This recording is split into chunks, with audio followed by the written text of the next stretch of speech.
Hari ini kesempatan yang spesial nih, ketemu Direktur Rumah Sakit RSUD Nunukan dengan Bapak Sabarudin MKes. Kita langsung ngobrol aja ya guys. Assalamualaikum warahmatullahi wabarakatuh. Waalaikumsalam. Iya, Pak Sabar, apa kabar Pak? Alhamdulillah. Dengan Pak Haji Sabarudin SKM MKes. Alhamdulillah. Siang hari ini bisa bertemu dengan Pak Sabar. Ini ngobrol sedikit ya Pak Sabar ya. Tadi saya masuk itu saya lihat rumah sakitnya cukup banyak juga pasiennya ya. Juga bersih juga keadaannya. Ini Pak, kita mau tanya-tanya sedikit tentang RSUD Nunukan ya Pak ya. Gimana Pak Sabar, kebetulan Bapak saat ini sebagai PLT ya Pak ya. PLT ini saya pengen dapat kisi-kisinya juga ini dengan situasi kondisi yang kemarin sempet ya kurang bagus lah gitu ya informasinya, tetapi sekarang alhamdulillah Pak ya sudah membaik gitu. Silakan Pak Sabar, silakan. Ya. Alhamdulillah ya. Pertama di Rumah Sakit Nunukan adalah sesuatu institusi yang mesti memang menjadi kebanggaan Pak. Jadi saya sendiri dari dulu nih sebelum ke rumah sakit bangga dengan Rumah Sakit Nunukan,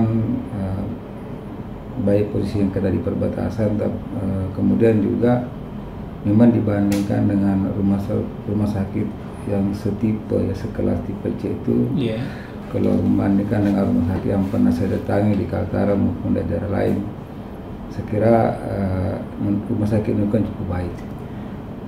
Kalaupun kemarin ada sedikit memang ada kontraksi di dalamnya, itu menurut saya itu hal yang biasa untuk ketika memang kita ada progres yang melangkah ke depan. Gitu. Saya lebih melihat seperti itu. Ini bukan satu masalah yang perlu ditangisi, tapi memang ini adalah hal yang lumrah untuk menjadi bahan evaluasi untuk lebih maju ke depan. Gitu, ya. Dan rupanya keadaannya seperti itu. Jadi setelah kemarin ada kejadian, jadi ada timbul satu komitmen baru kayak dengan teman-teman semua di manajemen, apalagi di pelayanan ya, dari semua profesi itu seolah-olah rasa memilikinya terhadap Rumah Sakit Nunukan itu tanggung jawabnya menjadi lebih besar, bahwa memang ini rumah sakit tidak boleh hanya dipikirkan oleh satu orang, dua orang, memang harus semua berpikir sama-sama, kemudian nanti berangkat perencanaan dan komitmen yang sama untuk kita lebih baik. Kenapa memang pertama untuk itu karena itu kebutuhan internal rumah sakit. Kemudian yang kedua, ini kebutuhan eksternal, kebutuhan pelayanan oleh masyarakat ya. Jadi masyarakat kita sekarang ini dengan tambah masa, tambah perubahan zaman sekarang, memang tingkat kualitas yang meningkat, pelayanan semakin meningkat. Kesehatan yang kesehatan ya, jadi kebutuhan standar tentang kualitas itu makin meningkat. Mungkin dulu masyarakat kita cukup ada obat, ada dokter, selesai. Tapi sekarang sudah berubah.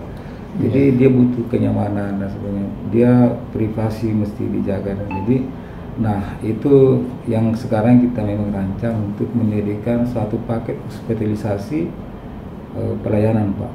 Nah, kemudian yang ketiganya ini menjadi penting memang untuk menjadi komitmen kami bersama bahwa Nunukan punya kompetitor rumah sakit. Gitu ya. Nah, kalau misalnya kita tidak hati-hati, bisa saja nanti warga Nunukan lebih pilih ke Malaysia. Oh begitu Pak ya. Di Malaysia, di sini sudah berapa kali rumah sakit swasta di Malaysia itu adakan promo-promo di Nunukan. Oh. Nah, ini kalau misalnya Malaysia ini dari Sabah ya Pak ya? Iya, tidak kira dengan seperti itu mungkin nanti Nunukan ditinggal oleh masyarakatnya. Kan kita tidak menginginkan seperti itu. Betul. Ini marwah ya, jadi harga diri bangsa mesti siap. kita jaga nih. Jangan sampai kayak, minta maaf kalau saya dengar lah, kalau misalnya ya kadang ya lah, kalau di Jakarta itu apa kurangnya? Ada rumah sakit pemerintah terbaik dari RCM di situ, rumah sakit swasta luar biasa. Tapi kok masih ada warga Jakarta ke Penang, ke ke Singapura, Malaysia, ke Singapura, ke Elizabeth, gitu ya. Nah itu posisi itu sangat rawan dinunukan. Kalau yang misalnya semewah Jakarta aja orang mesti keluar, bagaimana dengan Nunukan? Betul. Memang harus kita harus melakukan perbaikan ke sana. Kemarin saya bersyukur ya yang di tengah kemarin kita kan ada masalah sedikit. Nah justru kemarin Komite Akreditasi Rumah Sakit Indonesia KARS ya.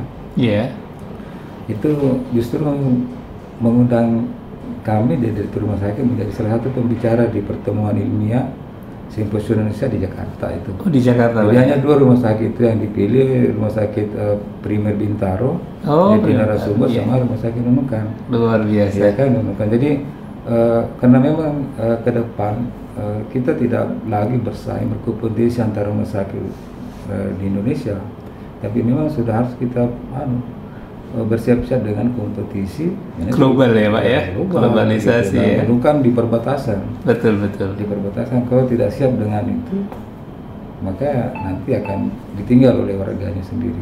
Kita malah sebenarnya kalau kita berpikir ini lebih maju, justru kita mau mestinya orang Malaysia itu ya ke Nunukan. Saya pernah ke Malaysia loh Pak. Saya pernah ke Malaysia tahun lalu juga bersama dengan direktur yang lama itu.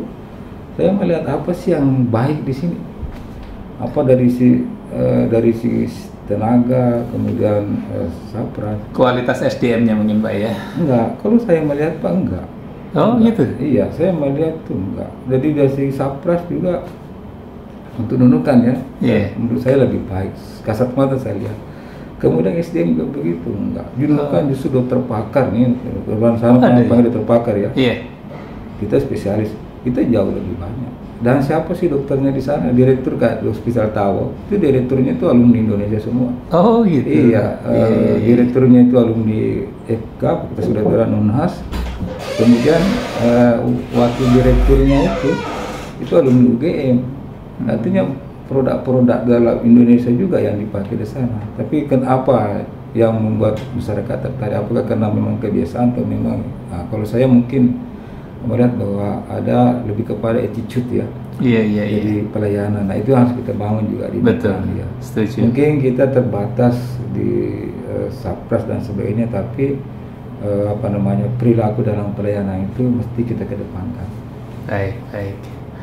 Iya Pak. Kemudian terkait dengan layanan rumah sakit itu kan tidak terlepas dari material yang tentunya obat dan alat kesehatan yang dari mitra dari perusahaan pedagang besar farmasi maupun alat kesehatan. Ini apa nih Pak harapannya buat teman-teman penyedia barang-barang untuk menyuplai rumah sakit Pak?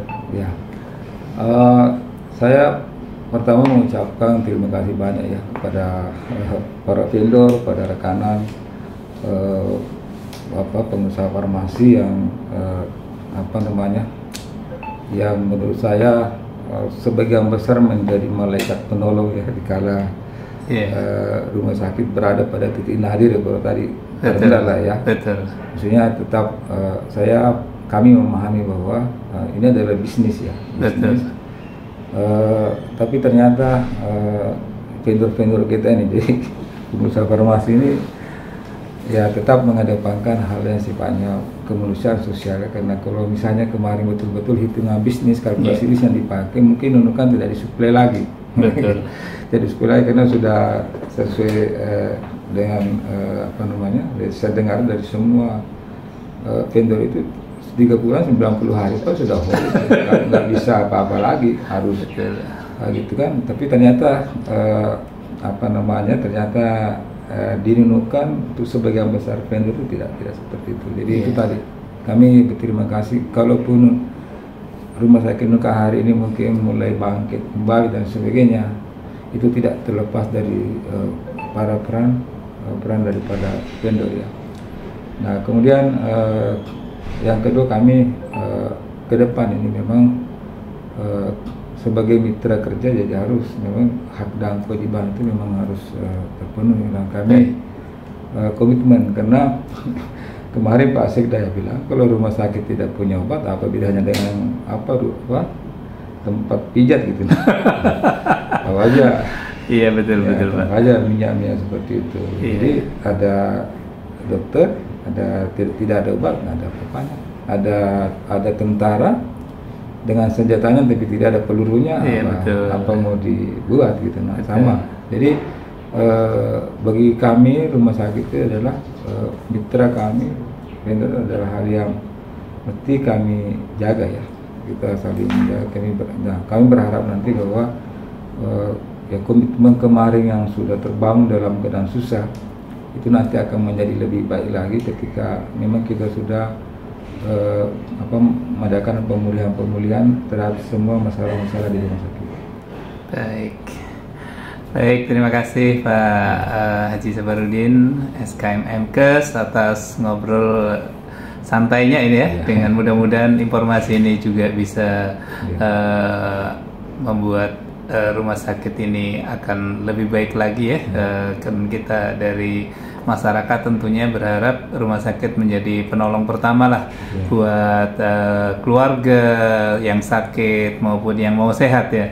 Jadi saya sangat setuju Pak tadi, rumah sakit itu harus lengkap dengan obat-obatan, alat kesehatan dan sarana prasarananya. Tadi Pak Sabar tadi menyampaikan tenaga ahlinya sudah cukup kompeten ya di sini tersedia. Harapannya masyarakat yang ada di Nunukan ini tidak berobat keluar, artinya tidak keluar tetangga ya. Tetangga kita itu kebetulan Sabah adalah berbatasan dengan Nunukan ya Pak ya. Iya. Baik, terima kasih Pak. Ada lagi Pak yang mau disampaikan untuk closing statementnya nih Pak? Ya. Ya apa namanya, pertama ke masyarakat ya, jadi kami meminta kepada masyarakat khususnya masyarakat Kabupaten Nunukan untuk apa namanya, tetap percaya, kemudian tetap merasa memiliki rumah sakit. Jadi untuk kebaikan rumah sakit tidak cukup kami di internal ya, jadi memang perlu dukungan. Jadi perlu dukungan, terutama dukungan psikologis ya dari masyarakat ya. Karena rumah sakit ini ada karena ada masyarakat. Betul. Kalau misalnya ini masyarakat sudah kehilangan kepercayaan, maka walaupun berjalan tapi itu tidak maksimal, kekurangan makna. Kemudian kepada mitra kami juga meyakinkan bahwa ke depan ini prospek rumah sakit akan menjadi lebih baik, maka semoga kerjasama yang terjalin selama ini tetap bisa dipertahankan dan bisa ditingkatkan ya, menjadi lebih baik lagi. Baik, terima kasih Pak Sabarudin.